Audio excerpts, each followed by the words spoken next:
kembali di dalam pembelajaran informatika terintegrasi dalam coding KA ya, khusus kelas 9. Tapi sebelum kita masuk ke materi, Bapak akan mengabsen dulu ya siapa yang tidak hadir. Ahmad Sidik, Ai Dewi Setianingsi, Ai Risnawati, Arfa, Asti Maryam, Dendi Mulyadi. Baik, kita doakan yang tidak hadir sakit pada hari ini, kita doakan sama-sama supaya cepat sembuh ya. Sebelum kita ke pembelajaran, untuk kalian lebih semangat dan lebih fokus dalam pembelajaran ini, Bapak akan memberikan ice breaking dulu sama kalian supaya kalian lebih fokus, lebih semangat dalam belajar pertemuan di pagi hari. Silakan kalian berdiri ya, silakan berdiri. Perhatikan instruksi Bapak ya. Kalau misalkan tangan Bapak ke atas, itu tepuknya 1 kali. Kalau tangan Bapak ke bawah, berarti tepuk tangannya 2 kali. Paham? Dicoba dulu ya, dicoba dulu.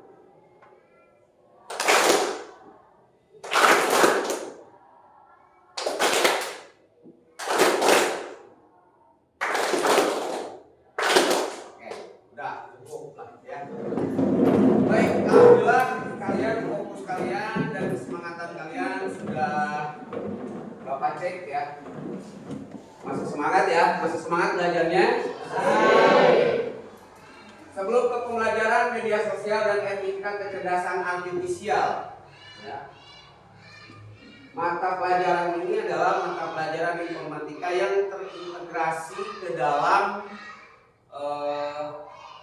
coding KA ya, coding kecerdasan artifisial yang sekarang baru diadakan oleh Kementerian Pendidikan di tingkat SD dan SMP ya. Sebelum ke sini, Bapak akan mengulang pembelajaran di minggu kemarin, yaitu tentang berpikir komputasional, sama ini juga terintegrasi dengan KA ya.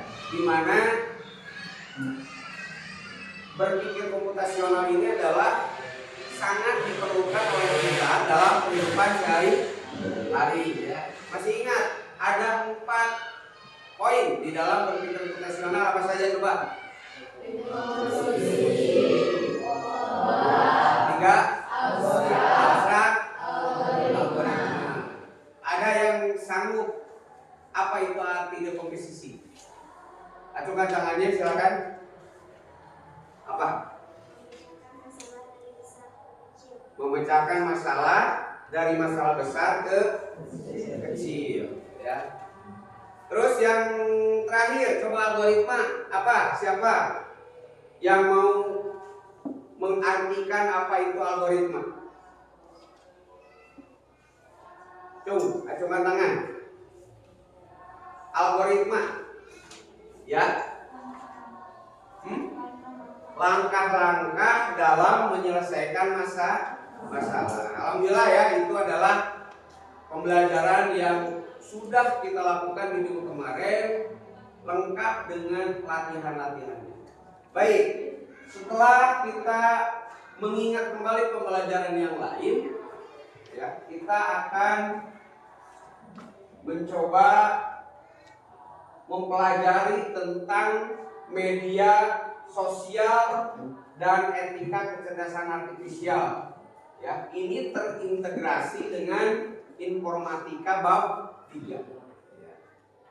Bab 3 itu adalah teknologi informasi dan komunikasi ya. Kenapa harus terintegrasi?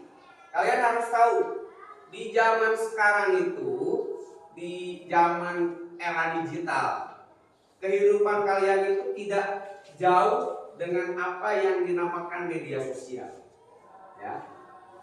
Setiap hari mau tidur, mau mandi, main ya, kamu lagi belajar, itu selalu didampingi dengan media sosial. Ya. Media sosial di sini mungkin kalian tidak ada yang belum tahu tentang media sosial ya. Coba sebutkan apa aja yang termasuk dengan media sosial di dalamnya. Jenisnya media sosial itu apa coba?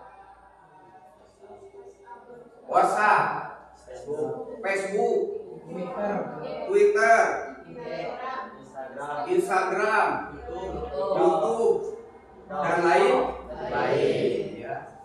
Alhamdulillah kalian anak sekarang itu 2005 tidak ada yang tidak tahu dengan apa yang dinamakan dengan media sosial. Nah, di sini tujuan pembelajarannya kenapa Bapak menyampaikan ini? Yang pertama, memahami komunikasi digital. Menjelaskan alur komunikasi digital di media sosial secara mendalam dari pengiriman hingga penerimaan pesan. Ya. Jadi di sini tujuan pembelajaran itu kalian harus paham. Contoh misalkan kalian langkah-langkah mengirim WhatsApp.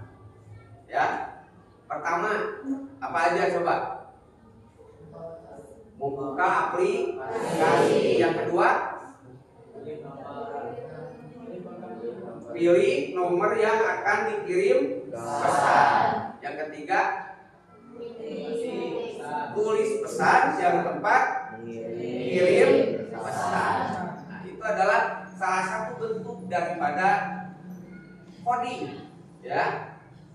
Jadi langkah-langkahnya terlihat. Selain daripada itu, contoh misalkan kalian langkah-langkah membuat kopi yang akan dihidangkan, itu kan udah kemarin kita bahas ya. Yang kedua, tujuan pembelajarannya mengidentifikasi risiko etika AI. Kalian tahu AI? Apa artinya? Apa? Artificial Intelligence. Ya, kalian lupa, kemarin nggak ditulis.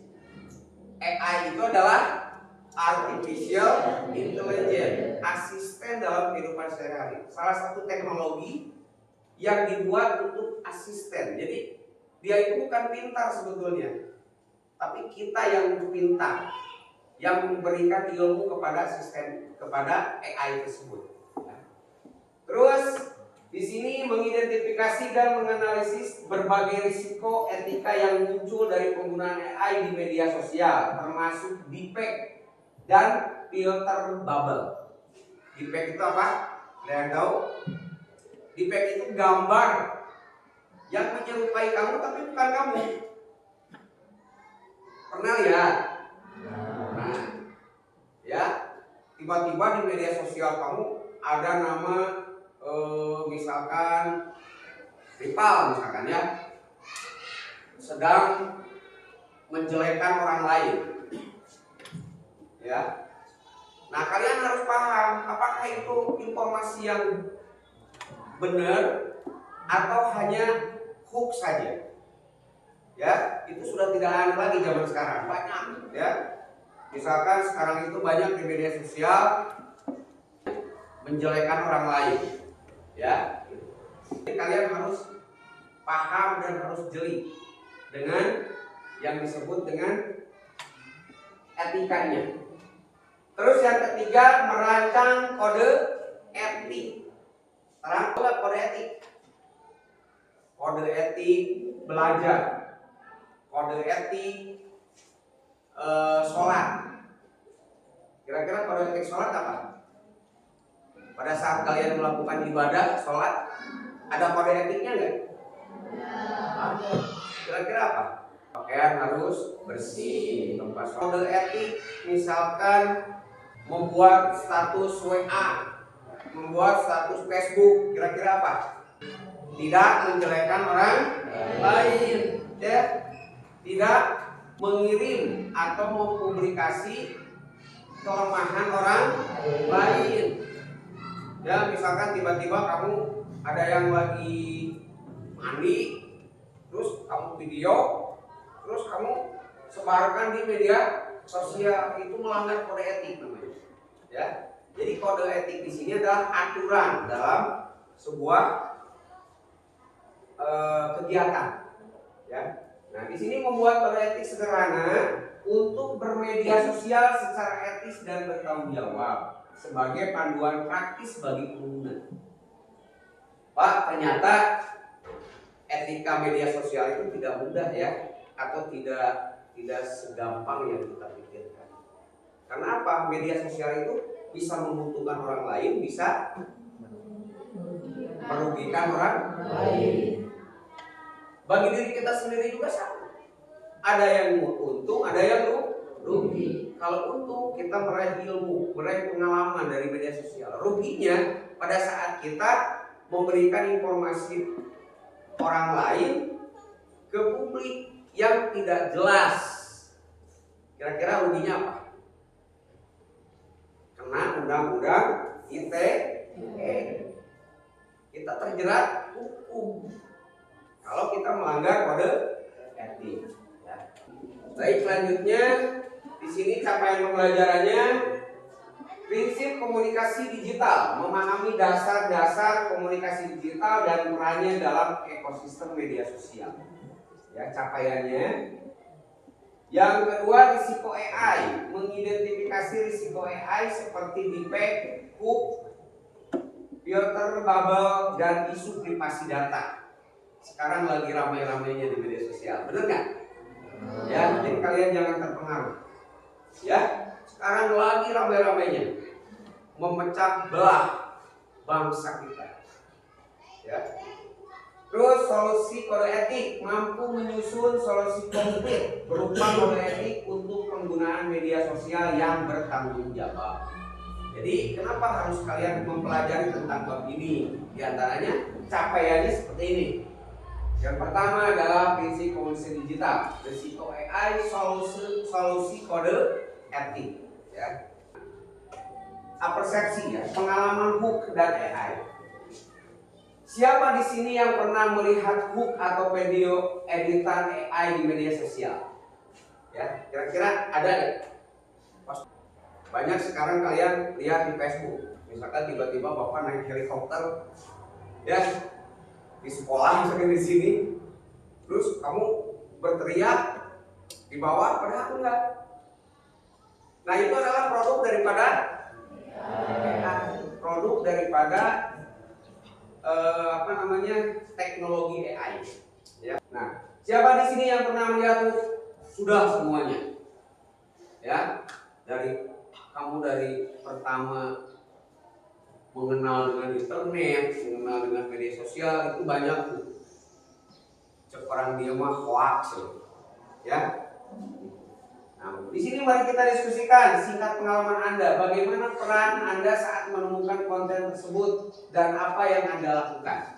Saat kamu melihat hook atau video deepfake, kira-kira apa yang kamu lakukan?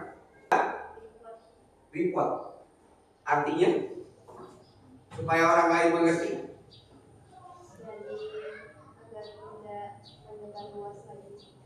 Tidak menjaga agar tidak menyebar luas lagi, ya. Kelompok 2, upaya kamu setelah melihat video tersebut apa? Tidak boleh percaya karena berita tersebut belum tentu jelas. Ya, nah, jadi pada saat kalian melihat hook atau deepfake atau video yang tidak jelas informasinya, tadi udah disebutkan sama kalian, tidak menyebarkan kembali atau sampai di sana, jangan sampai memperkeruh suasana. Ya, pelaksanaan perpisahan.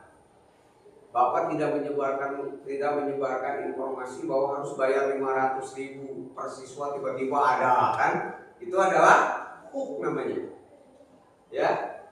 Kalau misalkan ada berita di sekolah ini yang tidak jelas, lebih baik kalian menanyakan langsung kepada guru atau kepala sekolah. Tidak boleh disebarluaskan lagi. Ya. Media sosial dan komunikasi digital. Bagaimana pesan menyebar? Chat, melalui chat, pesan pribadi atau grup. Ya. Hook ini atau pesan hook ini atau pesan defect ini menyebar melalui media sosial itu yang pertama pada chatting.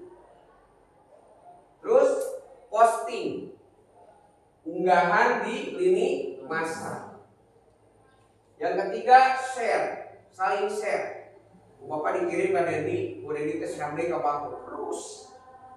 Ya, sehingga hook ini akan mengirim secepat jaringan 5G, ya. Biasanya lebih cepat, tak, menyebar langsung ke senang barang gitu. Zaman dulu kayak gitu nggak? Enggak ya, karena ada teknologi tadi. Zaman dulu mainnya di dia air tabrakan, tapi nanti di hari. Kemarin ada yang celaka ditayangkan di Tengkor, beberapa detik keluarga baru datang. Nah itu adalah keuntungannya daripada media sosial, ya. Terus viral, penyebaran cepat dan luas. TikTok menyetok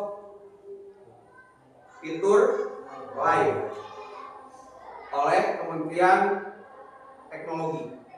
Karena apa? Banyak orang yang menge-share live tentang demo-demo. Dan akhirnya pemerintah menyetop fitur live karena banyak live tentang kebencian. Ya. Terus risiko utama salah tafsir. Ya. Pesan tidak tersampaikan dengan benar. Video A kan itu jadi B. Betul nggak seperti itu? Video hiji kan itu jadi tilu. Ya, salah tafsir. Terus yang kedua ada penyebaran hoax, informasi palsu yang merugikan. Tiga, ada cyberbullying atau perundungan yang daring yang berdampak psikologis. Sekarang itu bullying atau perundungan itu tidak langsung. Bisa melalui apa? Bisa melalui media sosial. Itu sangat membahayakan, apalagi secara langsung.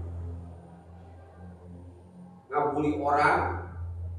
Kenapa? Sekarang itu yang ngabuli itu terjerat hukum. Ya, jangan ngapain ngabuli orang. Mending perbaiki diri pribadi, benar nggak? Orang lain mau A, B, C, D, cuek aja nggak apa-apa. Orang lain punya kelemahan, kita beri semangat. Orang lain punya kelebihan, deketan, ilmunan, ambil, kurang dan sebagainya. Itu yang diharapkan kita sebagai manusia bersosial. Sama dengan cyberbullying atau perundungan daring yang berdampak psikologis. Teman dihantam di media sosial dengan kalimat, psikologisnya terganggu nggak? Terganggu. Itu sama bullying, cyberbullying, bullying yang atau perundungan yang dilakukan secara online itu terjerat sama. Karena nanti apa? Aktivitas media sosial kamu terekam oleh sistem. Ya, jangan merasa aman media sosial kamu itu karena ada yang namanya server. Di atas ada 2 tiang, albur ya. Terus di bawahnya ada bangunan. Betul nggak? Di bawah BTS, di bawah tower itu di bawahnya ada bangunan nggak? Ada kan? Itu untuk mempersiapkan daya pada saat mati lampu. Yang kedua, untuk menampung semua aktivitas media sosial. Karena apa? Karena media sosial kita itu tersimpan di server. Dihapus gitu di server mah ayah. Betul nggak? Ya, itu harus paham. Terus yang selanjutnya ada doxing atau penyebaran informasi pribadi tanpa izin. Misal gini, kalian bawa handphone, pada saat Bapak belajar, kamu merekam Bapak lagi belajar, terus kamu kirim di Facebook dengan memakai tag apa gitu ya, apa apa namanya, bukan tag, apa namanya, caption ya, pakai caption. Tiba-tiba status kamu lewat, Bapak ketinggalan. Kira-kira kamu minta izin nggak ke Bapak? Enggak. Bapak bisa nggak mengajukan keberatan ke polisi? Bisa. Itu wayahnya kamu harus paham dengan kode etik bermedia sosial. Semuanya terjerat. Itu ya. Jadi penting untuk selalu memeriksa sumber dan konteks sebelum mempercayai atau menyebarkan informasi di media sosial. Jadi kalian sebelum upload, enak mau semuanya harus tahu dulu medianya apa, konteksnya di mana. Jangan asal upload, karena tidak semua konten yang kamu upload adalah menguntungkan. Ya, harus paham dulu. Baik, selanjutnya. Nah, kita beraktivitas di sini. Aktivitas 1, peta komunikasi digital. Mari buat peta sederhana di kertas HPS yang menggambarkan bagaimana sebuah pesan menyebar di media sosial. Anda bisa mulai dari mengirim lalu ke platform hingga ke berbagai penerima. Setelah itu, diskusikan risiko-risiko yang mungkin muncul jika pesan tersebut salah atau merupakan hoax. Pertimbangkan dampak negatifnya terhadap individu dan masyarakat. Gunakan kreativitas Anda untuk membuat peta semenarik mungkin. Sertakan juga ikon atau simbol untuk setiap penyebaran pesan. Ya. Jadi ini aktivitas satunya.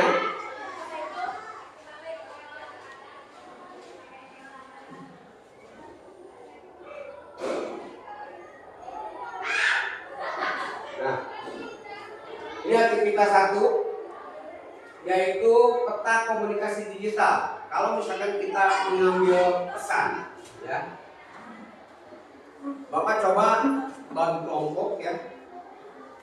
Kalian gambarkan bagaimana pada saat kamu mengirim pesan. Pak, bebas nggak? Bebas, silakan. Asal kalian tahu aja, misalkan pesannya apa yang berkaitan dengan pembelajaran ini. Ya, gambarnya gini. Gambarnya seperti ini. Ya, kalian coba gambar berkelompok ya, bukan satu, berkelompok.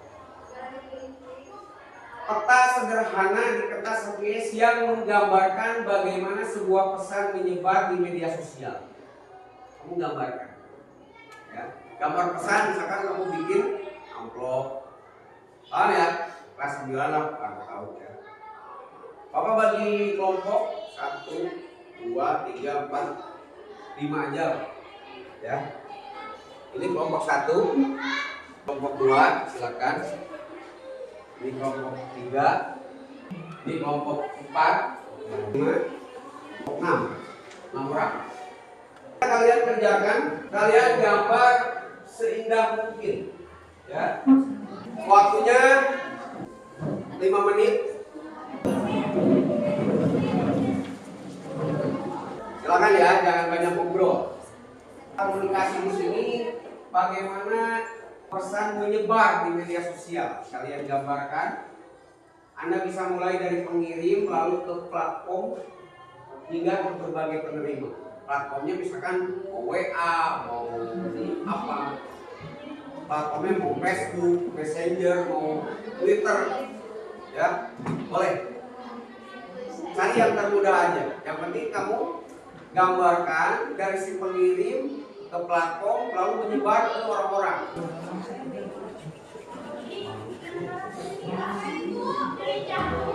Nanti kalau sudah selesai dikasih nama ya, nama kelompok.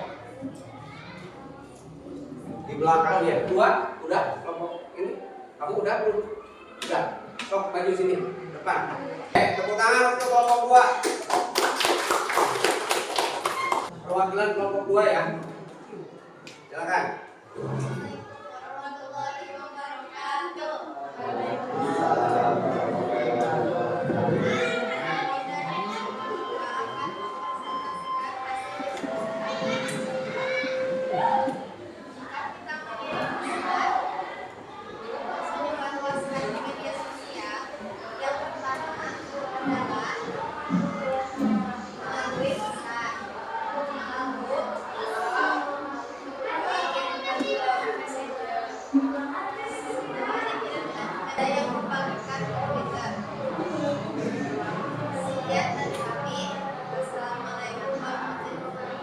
perlihatkan gambarnya. Tepuk tangan. Ya, terima kasih kamu berdua. Nah itu ya tugasnya. Kita lanjut ke yang berikutnya yaitu aktivitas 2, kecerdasan buatan AI di media sosial. Kecerdasan buatan AI di media sosial. Yang pertama, rekomendasi konten dan filter bubble. AI mempersonalisasi feed Anda, tapi bisa menciptakan filter bubble yang membatasi Anda. Nah, jadi AI di sini misalkan gimana disuruhnya sama kita. Kalau misalkan AI tersebut disuruh sama kita, kurangkan wajah kita, itu si AI nurut, ya. Atau meningkatkan suara yang ada di belakang kita, maka yang akan muncul itu suara kurang, suara kita, ya. Terus deepfake atau video atau audio palsu. Deepfake tadi ya, jadi deepfake itu ada yang mengirim foto bapak, tapi bapak tidak membuat. Kamu harus jeli. Pas saya kurma ada karangnya di dia. Tapi pada saat dipoto di media sosial itu nggak ada. Nah itu berarti di deepfake, ya. Terus misalkan bibirnya hidung pas saya kurma, tapi pada saat digambar di media sosial merah, berarti itu digambar di deepfake atau gambar yang palsu. Kalian harus paham sekarang, ya. Chatbot atau asisten AI, ya, membalas pesan otomatis, membantu layanan pelanggan, namun bisa jadi sumber informasi yang kurang akurat. Ya, jadi si pesan kita itu dibalas dengan AI. Makanya sok ayat itu nyambung, betul nggak? Pernah nggak ngalamin? Nah ya, itu pakai chatbot namanya. Chatbot AI. Ya. Terus yang selanjutnya pengumpulan data dan privasi. AI menganalisis data pengguna untuk iklan, menimbulkan kekhawatiran privasi. Jadi kalian jangan sekali-kali pada saat penggunaan AI itu mengupload data privasi kamu. KTP, terus. Nggak boleh. Ya.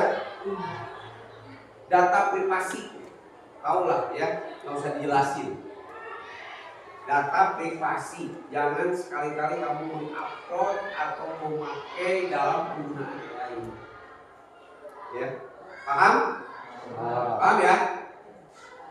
Terus studi kasus etika AI, ya, deepfake video seorang tokoh publik diedit untuk membuat pernyataan palsu. Banyak sekarang menyebar di media sosial, betul nggak? Terus chatbot AI di media sosial menyebarkan informasi kesehatan yang menyesatkan. Ya, itu melalui chatbot. Terus filter bubble pengguna, hanya melihat berita yang sesuai dengan pandangan mereka tanpa eksposur pada perspektif lain. Ya, jadi menyebarkan itu menurut dia aja. Orang lain mah nggak diperhatikan, ya. Itu filter bubble. Terus pelanggaran privasi data, penggunaan media sosial dijual kepada pihak ketiga tanpa persetujuan. Terus menjaga data privasi atau data pribadi Anda secara online itu jangan dikasih, ya. Terus siapa saja pihak yang dirugikan? Kira-kira siapa saja yang dirugikan pada saat kamu mengirim video hook atau video deepfake? Kira-kira yang dirugikan siapa? Diri sendiri atau halayak ramai bisa. Yang rugi orang lain, kita juga rugi. Ya. Terus bagaimana solusi etis untuk setiap kasus tersebut? Kira-kira solusinya gimana? Setiap kasus lebih apa? Lebih hati-hati, lebih jeli dalam melihat atau menggunakan media sosial. Itu solusi. Jangan langsung percaya, telusuri dulu kejelasannya, informasi ini sumbernya dari mana. Terus yang selanjutnya prinsip kode etik bermedia sosial. Ya, namun ayah informasi kalian jangan langsung percaya. Faktanya ini dari mana ini? Sumbernya dari mana? Ya. Terus jangan menyebar untuk disebarkan. Kita dapat dari orang lain, udah cukup kita aja yang tahu. Ya, perkeruh suasana. Setelah keberadaan informasi tersebut kita periksa faktanya ini benar, sumbernya dari siapa, dari orang yang memang berkepentingan atau tidak, baru kita membagikan lagi informasi. Kalau tidak jelas jangan. Ya, hormati privasi. Jangan pernah membagikan informasi pribadi orang tanpa izin. Apapun itu bentuknya. Apakah melalui video, foto, atau audio. Bisa merugikan dua-duanya. Terus bijak bermedia sosial. Gunakan media sosial untuk hal positif. Belajar berinteraksi sehat dan menyebarkan kebaikan. Batasi waktu layar. Waktu layar itu di mana? Waktu penggunaan. Kira-kira kalian tahu nggak batas penggunaan handphone atau gadget per hari? 2 jam. Lebih daripada itu, sinar radiasi handphone itu akan menyerang otak belakang.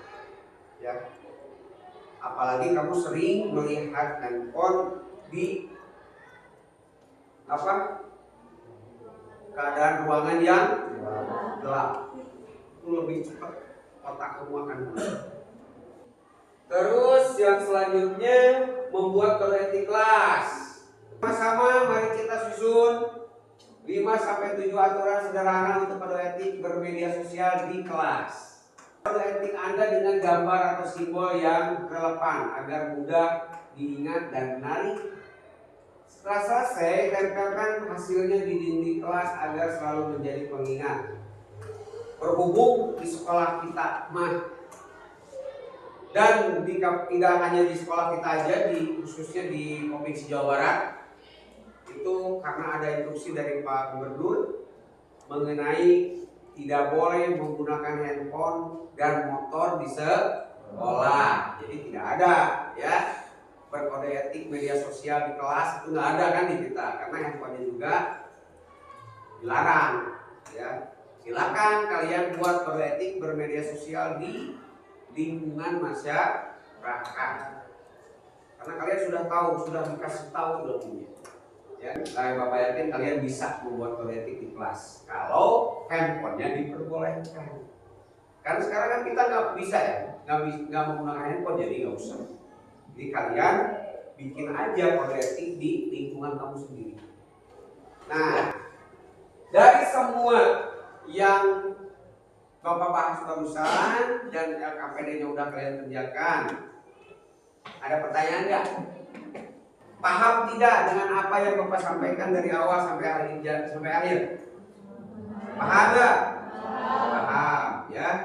Itu karena sekarang ini belajar itu ada apa dalam pembelajaran mendalam itu ada memahami, mengaplikasi kan tadi sudah ya. Terus merefleksi, ya, merefleksi. Merefleksinya itu tadi penyebaran pesan, ya. Penyebaran apa lagi? Di P atau video atau audio yang tidak jelas lagi. Chatbox, ya. Oke, mungkin pembelajaran hari ini tentang media sosial dan etika kecerdasan artifisial ya terintegrasikan dengan informatika, teknologi informasi dan komunikasi. Ya, cukup di sini. Sekali lagi Bapak nanya sama kalian, paham nggak dengan apa yang Bapak sampaikan? Terima kasih. Sampai ketemu minggu depan ya dengan modul 2 dengan modul 4-nya. Mudah-mudahan apa yang Bapak sampaikan hari ini menjadikan bekal dan ilmu buat kalian. Terima kasih. Cukup sampai di sini. Mohon maaf apabila banyak kalimat yang menyinggung perasaan kamu, jika ada, ya. Cukup sekian, terima kasih. Wassalamualaikum warahmatullahi wabarakatuh.